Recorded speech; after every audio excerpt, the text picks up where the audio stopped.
రంగారెడ్డి జిల్లా మహేశ్వరం మండలం సిరిగిరిపురం గ్రామంలో డాక్టర్ బిఆర్ అంబేద్కర్ విగ్రహావిష్కరణలో పాల్గొన్నారు మాజీ మంత్రి ఎమ్మెల్యే సబితా ఇంద్రారెడ్డి. ఈ సందర్భంగా ఆమె మాట్లాడుతూ అంబేద్కర్ ఆశయాలకు అనుగుణంగా గ్రామ ప్రజలకు అందుబాటులో ఉంటూ ప్రతి సమస్యని పరిష్కరించాలని కోరారు. నిధుల కోసం ప్రభుత్వంతో కొట్లాడి నిధులు తీసుకొస్తామని తెలిపారు.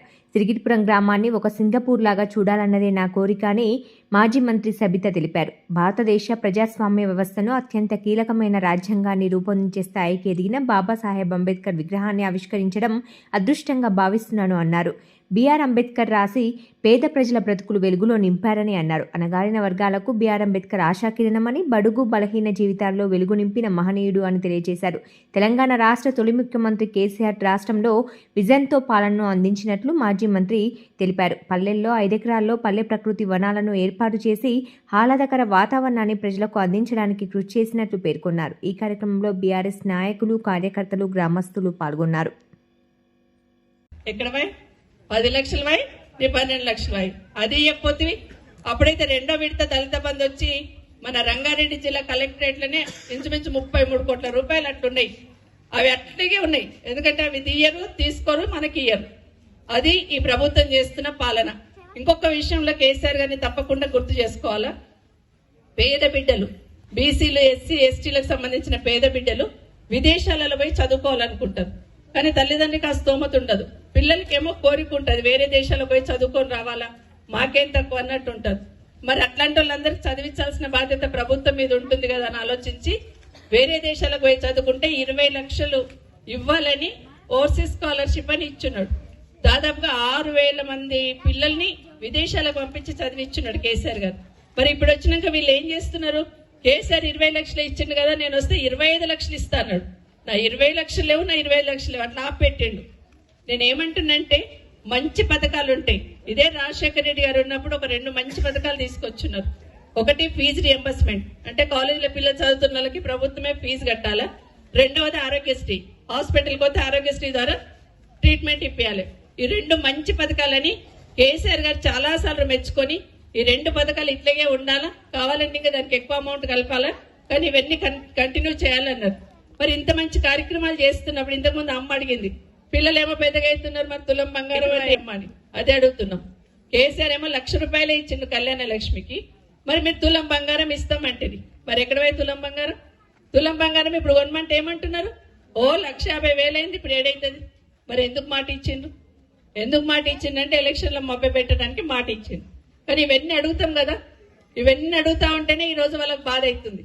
మొన్న కేసీఆర్ ఏమన్నాడంటే బయటకు వచ్చినప్పుడు మాట్లాడినప్పుడు మన భవన్ లో మనకు పాలమూరు రంగారెడ్డి అని ఒక పెద్ద ప్రాజెక్ట్, తుక్కుగూడలు అయితే చాలా పెద్ద కంపెనీలు వచ్చినాయి. అటు తుక్కుగూడ గానీ ఇక్కడ గానీ మన పిల్లలు ఏం చేస్తారంటే, మన చదువుతున్న పిల్లలందరూ ఏమాడు 12,000 ఇస్తా అంటున్నాడు. ఏం సరిపోతాయి? 1 ఎకరా భూమి 5 కోట్లు ఉంది అంటారు. కానీ ఆ 12,000తోనే చేసుకుంటూ పోతేనే భవిష్యత్తులో దాంట్లో పర్మనెంట్ అవుతాం, ఎక్కువ శాలరీస్ వస్తాయి, కంపెనీ మీకు బెనిఫిట్ కూడా ఇస్తుంది. కాబట్టి మెల్లిమెల్లిగా చేసే ప్రయత్నం చేయాలని మరొకసారి మనవి చేస్తూ, భవిష్యత్తులో దాని గురించి కూడా మహిళా సోదరిమణులు ఎంత నమ్మకంగా చేశారో యంగ్స్టర్స్ను అంత నమ్మకంగా తీసుకోవాలి. ఎక్కడైతే వాళ్ళని మన నమ్మకంలో తీసుకొని వాళ్ళకి ఏం చేయాలని చెప్తే ఒకటి కాకుండా ఒకటైనా పనిచేసి పెట్టే ప్రయత్నం చేస్తాం. ఆ విధంగా పనిచేయండి తెలియజేసుకుంటూ మీకు అందరు కూడా మరొకసారి ధన్యవాదాలు.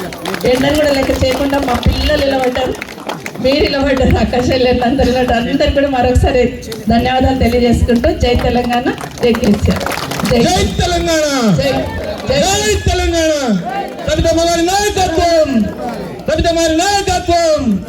జై భీమ్ అని చెప్పు. జై భీమ్, జై భీమ్. థాంక్యూ.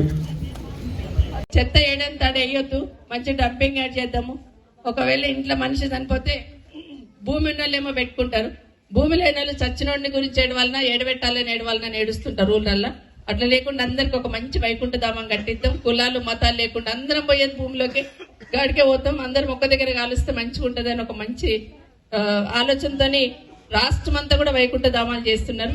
అట్లాగే ప్రతి ఊరికి ఒక ట్రాక్టర్ ఉండాలని, ఎందుకంటే ఏదైనా కష్టం వచ్చినప్పుడు ఇంట్లో ఎవరైనా చనిపోతే నీళ్లు కావాలంటే ఒక ట్రాక్టర్ బుక్ చేసుకోవాలి, నీళ్ళ ట్యాంక్ ఖర్చు ఎక్కువైతుంది కాబట్టి.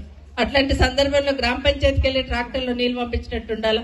ట్రాక్టర్ కొనండి, చెత్తంతా పక్కకి వేయండి. ఇట్లా ఒకటి ఒక కన్న తండ్రి పిల్లలకి ఎట్లా చెప్తాడో అట్లా నేర్పించున్నాడు కేసీఆర్ గారు. పల్లె ప్రగతి అని చెప్పి గ్రామ ఇలా ఉండాలి, ఇట్లా చేసుకోండి, సర్పంచులు మంచిగా వచ్చిన పైసలు సుధరాయించుకోండి, మీకు సరిపోకపోతే నెలకి ఇన్ని పైసలు నేను ఇస్తాను ఆ రోజు పల్లె ప్రగతిలో డబ్బులు ఇచ్చున్నారు.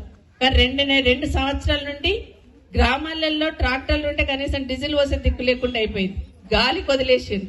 అట్లాంటిది మళ్ళీ ఇప్పుడు సర్పంచ్లకు వచ్చినారు, రాగానే వీళ్ళందరికీ కూడా పెద్ద బాధ్యతనే ఉంటుంది. అయినా కూడా అనుక్షణం మధ్యలో ఉండి పనిచేయండి.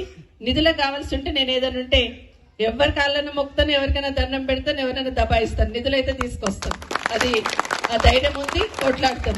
కాబట్టి చేద్దామని తెలియజేసుకుంటూ అంబేద్కర్ గారి గురించి ఇంతకుముందు